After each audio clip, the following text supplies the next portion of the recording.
Hi friends, I am Gaurav and welcome to independent study. और जो हमारी सीरीज चल रही है मध्य प्रदेश का इतिहास, मध्य प्रदेश जो प्रीलिम्स के सिलेबस के अकॉर्डिंग, तो उसमें जो हमारे देखिए उसमें हमने आज हम बात करेंगे जो उसमें हम बात करेंगे प्रमुख त्योहार और प्रमुख लोक संगीत लोक गायन जो भी मध्य प्रदेश में जो कि प्रीलिम्स के सिलेबस में एज इट इज दिया हुआ है। तो आइए इसको कंप्लीट करते हैं हम। तो देखिए अगर सबसे पहले देखें तो देखिए सबसे पहले हम इसको मैप के थ्रू समझेंगे कि कौन सा महोत्सव है कि कौन सा त्यौहार कहाँ पर मनाया जाता है। तो देखिए उसके बाद हम इसको डिटेल में बात करेंगे। तो देखिए जो खजुराहो महोत्सव है, जो हमारा खजुराहो महोत्सव है वो कहाँ पर मनाया जाता है, ये हमारा छतरपुर जिले में मनाया जाता है, मध्य प्रदेश के छतरपुर जिले में। अगर हम फिर उसके बाद नेक्स्ट अगर उसके बाद बात करें हम, तो देखिए कुंभ मेला जो महोत्सव मनाया जाता है वो कहाँ पर मनाया जाता है, वो हर 12 साल के बाद उज्जैन में मनाया जाता है। उसके बाद अगर नेक्स्ट बात करें, अगर हम देखें भोपाल में कौन सा त्यौहार मनाया जाता है, तो ये लोक रंग त्यौहार मनाया जाता है। भोपाल में कौन सा त्यौहार मनाया जाता है, लोक रंग त्यौहार। उसके बाद अगर हम बात करें रायसेन में, मध्य प्रदेश के रायसेन जिले में चेतियागिरी चेतियागिरी विहार उत्सव मनाया जाता है। ये व्यापम एग्जाम में एक बार पूछा गया है कि जो चेतियागिरी विहार उत्सव है वो कहाँ पर मनाया जाता है, ये आपके रायसेन में मनाया जाता है। नेक्स्ट अगर हम बात करें, अब हम होशंगाबाद जिले में अगर बात करें तो देखिए वहाँ पर पचमढ़ी है, तो वहाँ पर पचमढ़ी महोत्सव मनाया जाता है। कहाँ पर, होशंगाबाद में।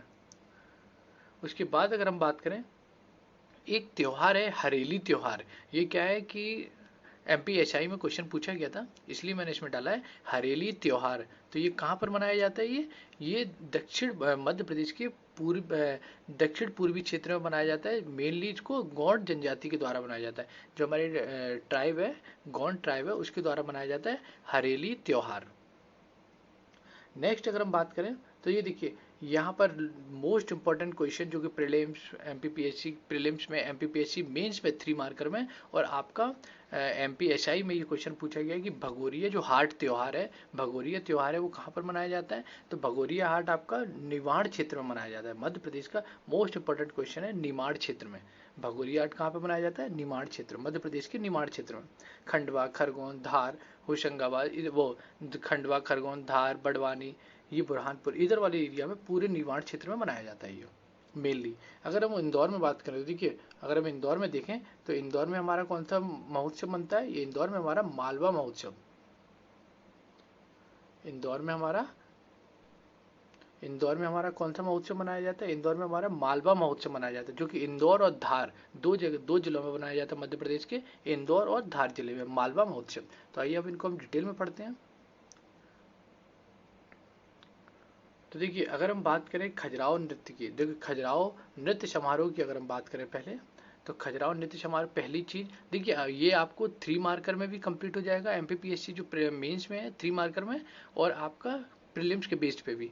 तो मध्य प्रदेश का जो खजुराहो नृत्य समारोह वो कहाँ पर होता है, पहला पॉइंट खजुराहो छतरपुर में, मध्य प्रदेश के छतरपुर जिले के खजुराहो में होता है। दूसरी चीज कब होता है, ये आपका फरवरी और मार्च के मंथ में होता है।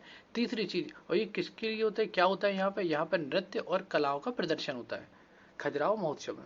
उसके बाद अगर हम बात करें नेक्स्ट पचमढ़ी महोत्सव, तो पचमढ़ी महोत्सव जो है हमारा वो कहाँ पर होता है, मध्य प्रदेश के होशंगाबाद जिले के पचमढ़ी में होता है। दूसरी चीज कब होता है, ये दिसंबर जनवरी में होता है। और तीसरी चीज, ये किस लिए मनाया जाता है, इसमें मेनली जो होता है वो शिव और पार्वती माँ, जो शिव और पार्वती माँ है उनके महोत्सव, उनकी पूजा की जाती है। जो हमने बात की थी चैतियागिरी वन महोत्सव जो रायसेन में है, चैतियागिरी बिहार महोत्सव सॉरी, तो ये कहाँ पर होता है, मध्य प्रदेश के रायसेन जिले के सांची में होता है। उसके बाद ये कब होता है, नवंबर दिसंबर में होता है।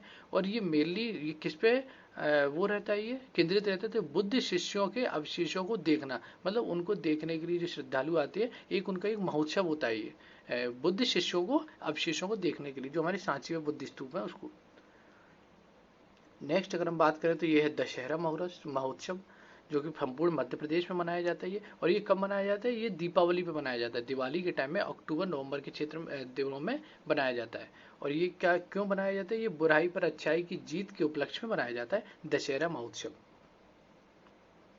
नेक्स्ट अगर हम बात करें तो अब देखिए ये हमारे भोपाल में है एक लोक रंग महोत्सव जो हमने अभी बात की थी। तो ये कहाँ पर मनाया जाता है? मध्य प्रदेश के भोपाल जिले में मनाया जाता है। कब मनाया जाता है? जनवरी में मनाया जाता है। और यहाँ पर होता क्या है, यहाँ पर लोक नृत्य का प्रदर्शन किया जाता है। लोक रंग महोत्सव में क्या होता है? लोक नृत्य का प्रदर्शन किया जाता है। और ये किसके द्वारा? मध्य प्रदेश आदिवासी लोक कल्याण मध्य प्रदेश आदिवासी लोक कला अकादमी के द्वारा आयोजित किया जाता है। मध्य प्रदेश आदिवासी लोक कला अकादमी के द्वारा। उसके बाद नेक्स्ट हम बात करें, जो देखिए ये मोस्ट इंपॉर्टेंट है, ये आपका पूछ सकते हैं क्योंकि जो भी आपको यूनिक दिखे वो तो पूछ ही सकते हैं। वो हरेली त्योहार, तो ये कहाँ पे? गौंड जनजाति के द्वारा मध्य प्रदेश के दक्षिण पूर्वी क्षेत्र में मनाया जाता है। और ये फसल के टाइम पे जब उनकी फसल आपकी जब वो काटी जाती है तब वो किया त्योहार मनाया जाता है ये। और ये जून जुलाई अगस्त के टाइम में आपका त्योहार मनाया जाता है गौंड जनजाति के द्वारा, और फसल ही त्योहार है ये। उसके बाद नेक्स्ट अगर हम बात करें मालवा उत्सव, तो देखिए ये मध्य प्रदेश इंदौर और धार, वो मध्य प्रदेश के इंदौर, धार और उज्जैन क्षेत्र में मनाया जाता है मालवा उत्सव। कब मनाया जाता है? ये मई में मनाया जाता है, मई माह में मनाया जाता है। उसके बाद नृत्य, और ये कैसा महोत्सव, इसमें क्या क्या होता है? तो इसमें नृत्य और संगीत समारोह होता है। यहाँ पर नृत्य और संगीतों का प्रदर्शन होता है। नेक्स्ट अगर हम बात करें तो देखिए होली और दिवाली, ये ऐसे महोत्सव हैं आप सभी जानते हैं, ये कहाँ? मध्य प्रदेश, संपूर्ण मध्य प्रदेश में, पूरे भारत में मनाए जाते हैं होली और दीपावली।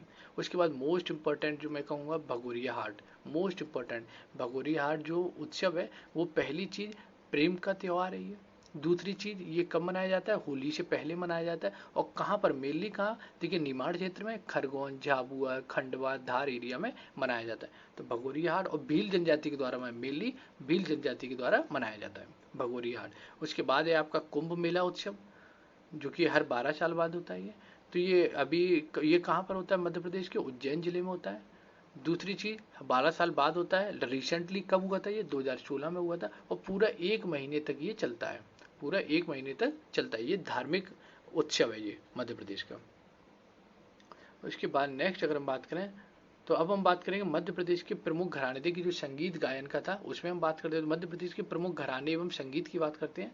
तो देखिए मध्य प्रदेश में मेनली 4 भागों में या 3 भागों में बांटा जाता है संगीत घरानों को। ग्वालियर घराना, इंदौर घराना और रीवा मैहर घराना। तो देखिए पहले अगर हम बात करें ग्वालियर घराने की बात करें तो देखिए ग्वालियर घराने में क्या क्या इंपॉर्टेंट, तो ये ध्रुपद गायन शैली की जन्मस्थली रही है। जो ग्वालियर घराना है वो किसके लिए फेमस है? ध्रुपद गायन शैली। ये क्वेश्चन पूछा गया है ध्रुपद गायन कहाँ के लिए फेमस है, कहाँ से इसकी जन्म हुआ है, कहाँ से हुआ है? ये मध्य प्रदेश के ग्वालियर जिले से। उसके बाद इसकी जो पर्सनैलिटी थी इससे इंपॉर्टेंट है वो कौन है? तानसेन, उन्होंने ध्रुपद गायन का संचालन किया था। उसके बाद राजा मान सिंह इस टाइम के राजा थे जब ये ध्रुपद गायन उन्होंने बहुत ज्यादा इसको प्रमोट किया। उसके बाद अगर हम देखें उसके बाद अगर हम देखें हद्दू खां नत्थू खां शैली का विकास हुआ है। ये एक हत्थू खां और नत्थू खां यहाँ पर शैलियाँ ध्रुपद गायन के अंतर्गत है, ये याद रखिएगा। अगर ध्रुपद गायन 3 मार्कर में आ जाता है तो आपके लिए इंपॉर्टेंट होगा। ग्वालियर घराने का है, तानसेन जी ने इसका वो किया है, इसको बढ़ाया है। और राजा मान सिंह तोमर इसके उस टाइम के राजा थे जब ये विकसित हुआ था। और उसके बाद हद्दू खां और नत्थू खां, नत्थू खां इसकी प्रमुख शैलियाँ हैं जिनका विकास हुआ है। उसके बाद अगर हम बात करें तो बालकृष्ण वुवा, वासुदेव वुवा, रहमत खां, पंडित बड़े शंकर बुआ। उसके बाद कृष्ण राव शंकर, उस्ताद हाफिज खां, उस्ताद अमजद अली खां, ये यहाँ के प्रमुख संगीतकार थे इस घराने के। तो आपको थोड़ा सा नाम इसका डिफिकल्ट लगेगा लेकिन इसको रट लीजिए, याद कर लीजिए इसको, क्योंकि ये पूछ सकते हैं। यही ऐसे ही क्वेश्चन पूछे जाते हैं कि ये किससे रिलेटेड है, किस घराने से। तो आपको एक नज़र 1-2 बार इसको पढ़ेंगे तो आपको आ जाएगा। उसके बाद नेक्स्ट अगर हम बात करें तो ये हमारा कौन सा घराना है? ये हमारा इंदौर घराना, इंदौर गायन घराना। इसमें अगर हम देखें तो देखिए किसके समय पे, तो तुकोजी राव होलकर जी थे, होलकर वंश के राजा, उनके समय पे यहाँ इंद्र सभा लगती थी। तो ये क्वेश्चन पूछा गया है प्रीवियस ईयर में, बहुत पुराना क्वेश्चन पूछा गया है कि इंद्र सभा किसके समय में लगती थी? तो ये तुकोजी राव होलकर के समय पे लगती थी। उसके बाद प्रवीण बहराम खां थे वो ध्रुपद ध्रुपद घामरा, ध्रुपद घामरा के प्रसिद्ध गायकार थे ये। प्रवीण वेहराम खां, ये कहाँ के थे? इंदौर घराने के थे। उसके बाद अगर हम बात करें तो देखिए उस्ताद आमिर खान, देखिए इस पर्टिकुलर का मोस्ट इंपॉर्टेंट है ये उस्ताद आमिर खान, ये पूछे गए हैं पीएससी में, अभी रिसेंटली पूछे गए हैं कुछ एक दो पेपर पहले। तो ये कौन है? उस्ताद आमिर खान। तो ये कहाँ के हैं? किस घराने के हैं? इंदौर घराने के। जहांगीर खान जो कि एक तबला वादक भी थे, वो कहाँ के हैं? इंदौर घराने के। पंडित कृष्ण राव जो कि आष्टा के थे, वो भी इंदौर घराने के थे। उस्ताद अमीर जाफर जो कि जावरा के थे, और कहाँ के इंपॉर्टेंट है ये आपके इंदौर घराने के थे। उसके बाद अगर हम बात करें Kumar Gandharva, most important question है कुमार गंधर्व। कुमार गंधर्व कहाँ के थे? देवास के थे। और किस गायन शैली के वो पार्ट थे? तो वो इंदौर घराने के पार्ट थे कुमार गंधर्व। नेक्स्ट अगर हम बात करें तो देखिए अब हम बात करेंगे रीवा मैयर घराने के। जो रीवा मैयर घराना है उसके मोस्ट फेमस है कि मैयर बैंड। मैयर बैंड कहाँ पर है? ये रीवा इंदौर घराने का। और ये किसने विकसित किया था? ये आपके बाबा अलाउद्दीन खान, नहीं नहीं सॉरी, इसको आपके, ये तो इससे रिलेटेड है आपके जो मैं आगे इसमें बताऊंगा आपको। तो देखिए Maihar band most important famous है ये आपका उस्ताद अलाउद्दीन खान ने, उस्ताद अलाउद्दीन खान। हाँ इनका यहाँ पर नाम थोड़ा सा मिसप्रिंट हो गया, इसलिए मुझे थोड़ा सा समझ में नहीं आया अलाउद्दीन का। ये बाबा उस्ताद अलाउद्दीन खान, इन्होंने मैयर बैंड की स्थापना की थी। मोस्ट इंपॉर्टेंट फेमस है ये मैयर बैंड, क्योंकि पूछे गए हैं। और बाबा अलाउद्दीन खान, बाबा उस्ताद अलाउद्दीन खान कहाँ से फेमस है? ये भी क्वेश्चन पूछा गया है कि बाबा अलाउद्दीन खान किससे रिलेटेड है, किस घराने से? तो ये रीवा मैयर घराने से। उसके बाद नेक्स्ट अगर हम बात करें ब्रजनाथ सिंह, ये इनका संबंध किस घराने थे? ये भी रीवा मैयर घराने थे। पंडित रविशंकर, उस्ताद अली अकबर खान, पन्नालाल घोष, निखिल बनर्जी, ये सबका संबंध कहाँ से है? ये आपका रीवा मैयर संगीत घराने से है आपका। अगर हम बात करें प्रमुख संगीतकार, जो मध्य प्रदेश के प्रमुख संगीतकार, तो अगर हम अब देखें कि मध्य प्रदेश के प्रमुख संगीतकार के बारे में बात करें तो देखिए तानसेन जी मोस्ट इंपॉर्टेंट है, ये आपके 3 मार्कर में भी कंप्लीट है और प्रीलिम्स में इनसे क्वेश्चन बनता है। पहली चीज इनके बारे में अगर बात करें तो ये कहाँ से रिलेटेड है? ये मध्य प्रदेश के ग्वालियर जिले के बैठ तहसील में इनका जन्म हुआ था। इनके जो प्रारंभिक गुरु थे वो कौन थे? मोहम्मद गौस थे। ये आप पढ़ते जाइए, यही क्वेश्चन है आपके। उसके बाद हरिदास जी, इनके गुरु का नाम, और दूसरे गुरु कौन थे इनके? हरिदास जी, जिनसे इन्होंने शिक्षा ली थी संगीत की। उसके बाद ये अकबर के दरबार में रहे। उसके बाद राग भैरव और राग मल्हार की इन्होंने स्थापना की, राग भैरव और राग मल्हार की। और इनकी समाधि जो है वो कहाँ पर है? ये आपकी ग्वालियर जिले में है। और इनकी समाधि और इनके गुरु मोहम्मद गौस की समाधि एक ही स्थान पर है। सॉरी, इनकी समाधि, ये क्वेश्चन पूछा गया है कि किस शिष्य की समाधि उसके गुरु के स्थान पर है? तो मोहम्मद गौस और तानसेन जी की समाधि ग्वालियर में है और ये एक ही स्थान पर है। नेक्स्ट अगर हम बात करें तो मोस्ट इंपॉर्टेंट जो हमारे पर्सनैलिटी हैं संगीत में मध्य प्रदेश में, वो है राजा भैया पूछ वाले, जो कहाँ से रिलेटेड रखते हैं? ये भी ग्वालियर से रखते हैं। इन्होंने अपने जीवन में 7 पुस्तकें लिखी हैं संगीत के ऊपर, जिनमें से कुछ है संगीतोपासना जो कि फेमस है इनकी, संगीतोपासना और तरंगिणी, संगीतोपासना और तरंगिणी, राजा भैया पूछ वाले। नेक्स्ट अगर हम बात करें तो नेक्स्ट पर्सनैलिटी है ये आपकी पंडित कार्तिक राम, ये भी मध्य प्रदेश के प्रमुख गायकार रहे हैं, संगीतकार रहे हैं, पंडित कार्तिक राम।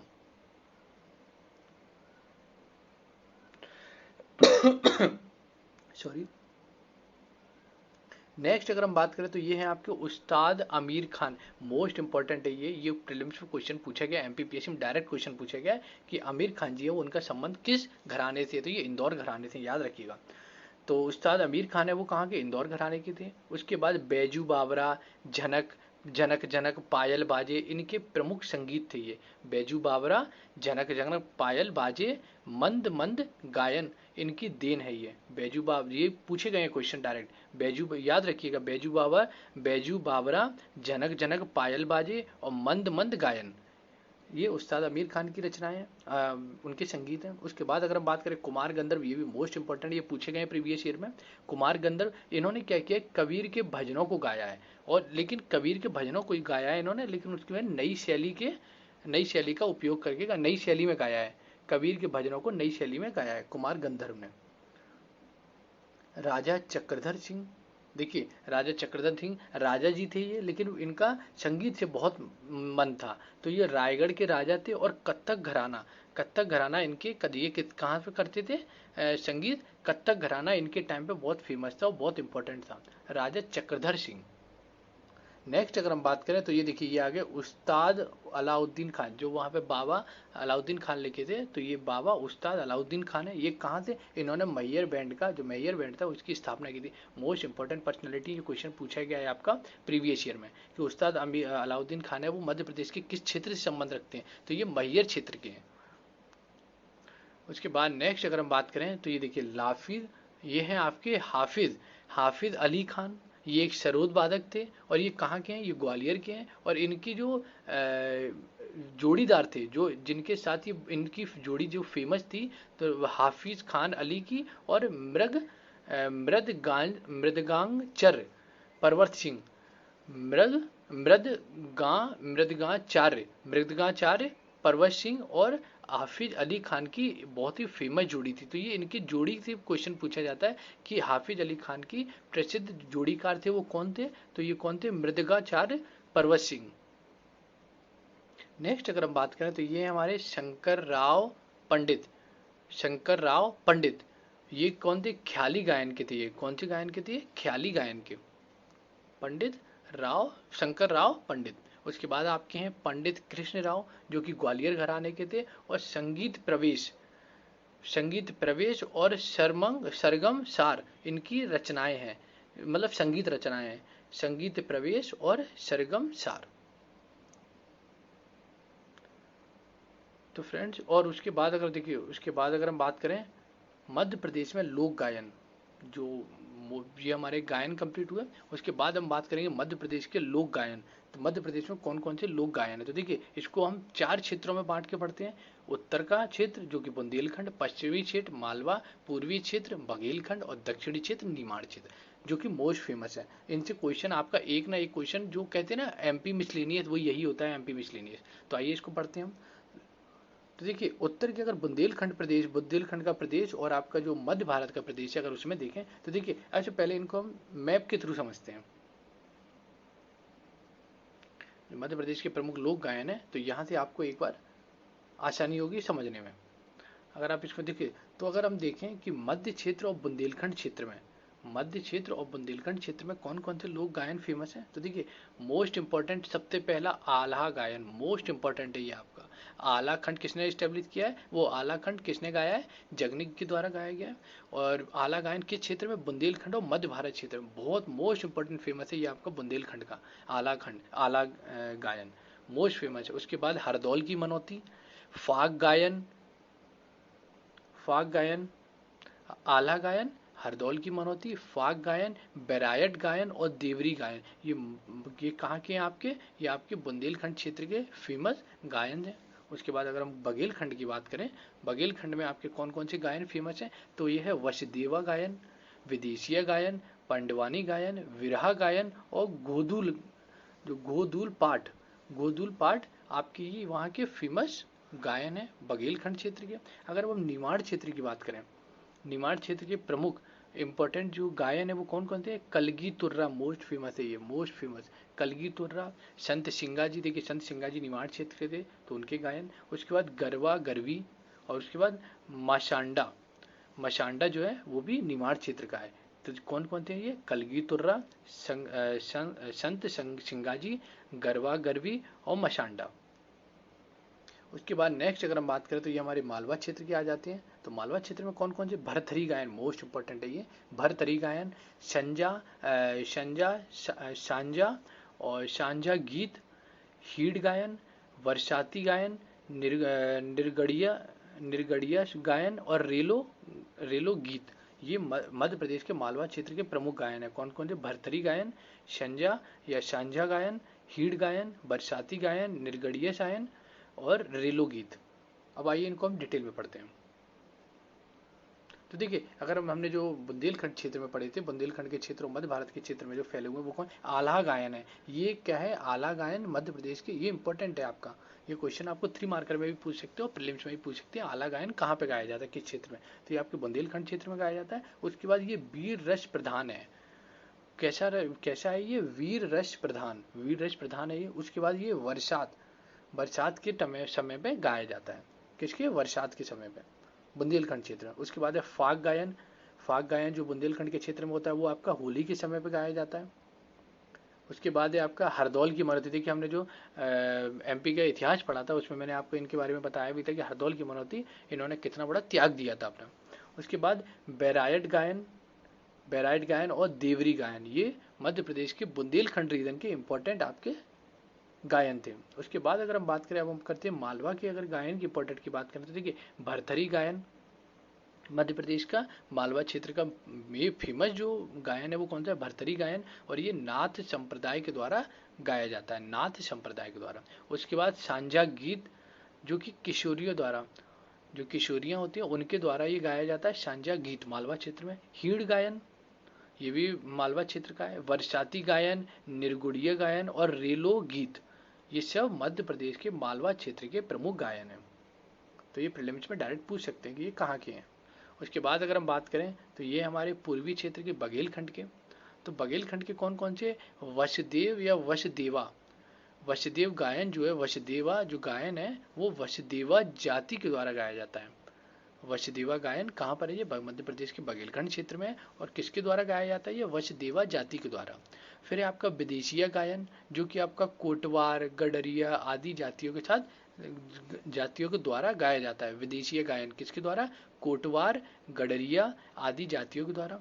उसके बाद पंडवानी, उसके बाद पडवानी, जो पंडवानी है वो महाभारत कालीन है, ये महाभारत कालीन गायन है। और ये आपका मध्य प्रदेश और छत्तीसगढ़ दोनों क्षेत्रों में गाया जाता है, मोस्ट फेमस है ये। और इनमें अगर सबसे फेमस पूछा जाएगा तो एक ही चीज पूछा जाएगा, ये नाम तीजन बाई, ये जो नाम है तीजन बाई मोस्ट फेमस है। ये पंडवा जो आपका ये पंडवानी जो आपका संगीत है उससे ये मोस्ट फेमस है तीजन बाई, ये तीजन बाई के द्वारा किया जाता है।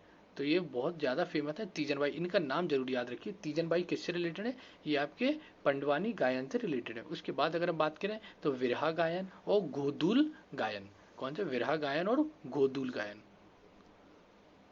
उसके बाद नेक्स्ट अगर हम बात करें तो ये है आपका दक्षिणी क्षेत्र, दक्षिणी क्षेत्र जो कि निमाड़ का क्षेत्र है। उसमें अगर हम बात करें मध्य प्रदेश के निमाड़ के क्षेत्र में कौन कौन थे प्रमुख जो आपके गायन है वो कौन कौन थे, कलगी तुर्रा जो कि गीतवाद और विवाद गायन, महाभारत कालीन है ये भी, और ये गीतवाद विवाद का है, तुर्री कलगी तुर्रा। उसके बाद संगत सिंगाजी के गायन जो कि निमाड़ क्षेत्र के थे, और गरवा गरवी गायन निमाड़ क्षेत्र के, और माशांड, मशांड गायन निमाड़ के, मध्य प्रदेश के निमाड़ क्षेत्र के।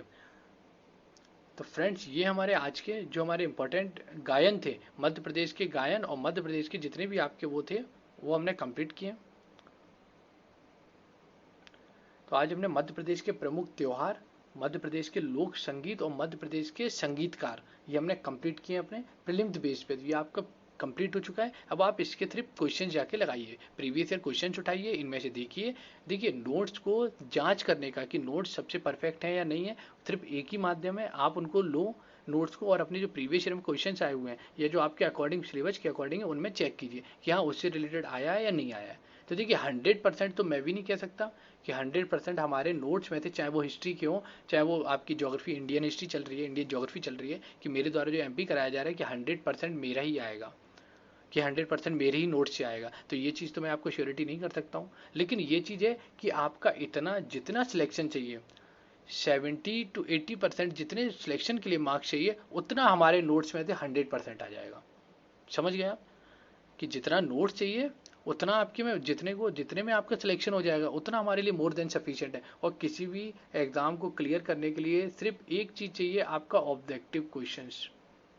जो आपके ऑब्जेक्टिव क्वेश्चन है आप उनको जितने हो सके उतने क्वेश्चंस लगाइए। मैं तो कह रहा हूँ आपने ये पढ़ लिया मध्य प्रदेश के त्योहार, देखिए हमारी ये सीरीज चल रही है आपके लिए, हम इतनी मेहनत कर रहे हैं, तो आप भी इसका प्लीज़ सपोर्ट कीजिए, इसको पढ़िए और उसके बाद इसके क्वेश्चंस लगाइए। अगर आपको कहीं पे भी कुछ भी आ रहा है, ठीक है, क्वेश्चन बनाने का भी क्या होता है ना कि जैसे नोट्स आपके हैं, ये नोट्स आपके हैं, इनको आप बनाइए। उसके बाद वहां पर अगर ये आपकी कॉपी है, अगर ये आपकी कॉपी है तो आप यहाँ तक बनाइए, यहाँ तक आप नोट्स लिखिए अपने, और इतना स्पेस छोड़िए। उसके बाद इतने स्पेस में क्या होगा, अगर आप टेस्ट सीरीज लगा रहे हैं, टेस्ट दे रहे हैं, जो कि हम भी स्टार्ट करने वाले हैं, आपकी यूट्यूब पे ही कराया जाएगा ये, कि इससे रिलेटेड प्रीवियस ईयर में क्या क्या क्वेश्चन आए टॉपिक वाइज, तो यहाँ पर आप वो लिखते जाओ। जो अपने नोट्स में नहीं है वो आप यहाँ पर लिखते जाओ, तो आपके कंप्लीट एक नोट्स कंप्लीट हो गए। Thank you friends. इसके बाद जो हमारी अलग अलग सीरीज चल रही है, मध्य प्रदेश का प्राचीन इतिहास चल रहा है, भारत का भूगोल चल रहा है, उनको भी देखिए आप। मोस्ट इंपॉर्टेंट है वो आपके, उसका भी मैं आपको श्योरिटी दे रहा हूँ कि 70 to 80% आपका वो कवर कर रहा है, चाहे आप वो कोई सा भी एग्जाम हो, आप उसको पढ़ेंगे तो आपको क्वालिटी पता चलेगी। Thank you friends.